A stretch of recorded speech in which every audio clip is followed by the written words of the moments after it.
এখন বর্ষার আগে এই পেয়ারা গাছগুলো বসানো হয়েছিল, কিরকম বড় বড় হয়ে গিয়েছে দেখুন। আবার পেয়ারাও ধরেছে এই যে।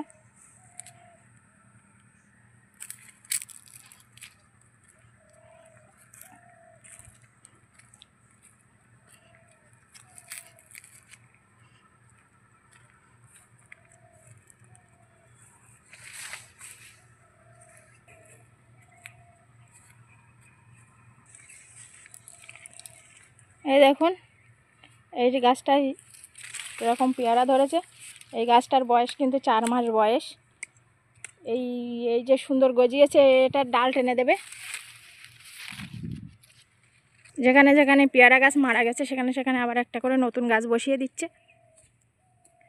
কলম আমাদের নিজেদের ক্ষেতের থেকেই করা ছিল।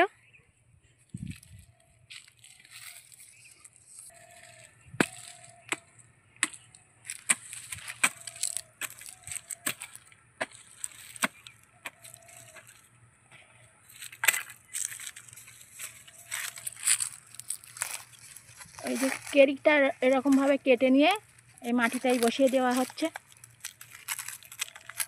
এরপরে জল দেওয়া হবে।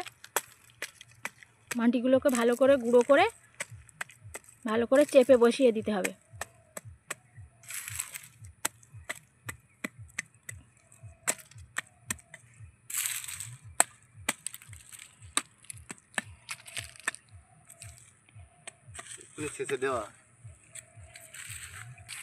এই দেখুন এর পাশের গাছটা কিরকম বড় হয়ে গেছে। এই মাঝখানে এখানে এটা মারা গিয়েছিল। এটা নিচু জমি তো, জল বেঁধে এই চারাগুলো নষ্ট হয়ে গেছে। জল বেঁধে থাকলে কিচ্ছু হবে না। এর ভিতরে ভিতরে কুল গাছও দেওয়া ছিল। এই কুলগুলো সব নষ্ট হয়ে গিয়েছে সব বৃষ্টিতে। এই নিম্নচাপ হয়েছিল, এই নিম্নচাপে এই দেখুন একটা একটা কুল আছে।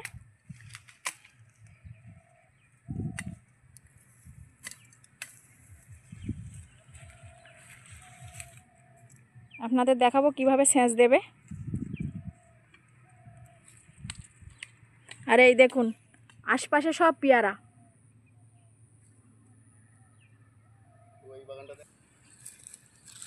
এই দেখুন বন্ধুরা, আমি একটা পেয়ারার চারা বসাচ্ছি।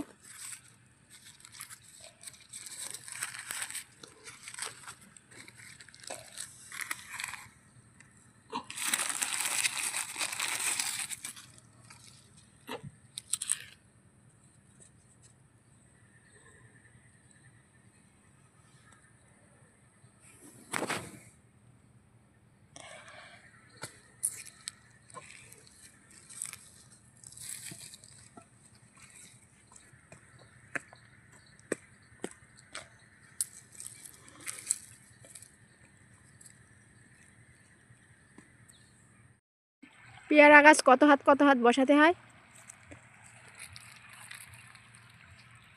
পেয়ারা গাছ এই লম্বায় এক সাইডে 5 হাত, হাতের মাপে 5 হাত দূরত্ব, আর এক সাইডে 9 হাত।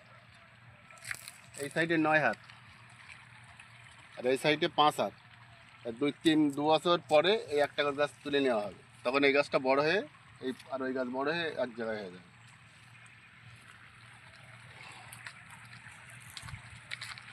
এই দেখুন বন্ধুরা, পেয়ারা গাছ বসানোর পরে এই যে জল সেচা হচ্ছে, নাহলে গাছগুলো মারা যাবে।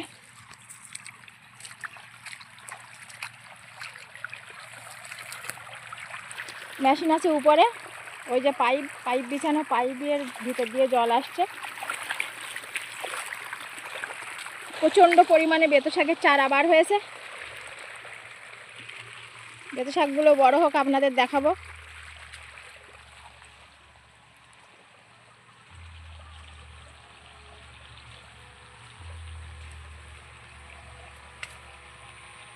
আজকের ভিডিওটা তাহলে এই পর্যন্তই শেষ। আর পরের ভিডিওয় দেখা হচ্ছে।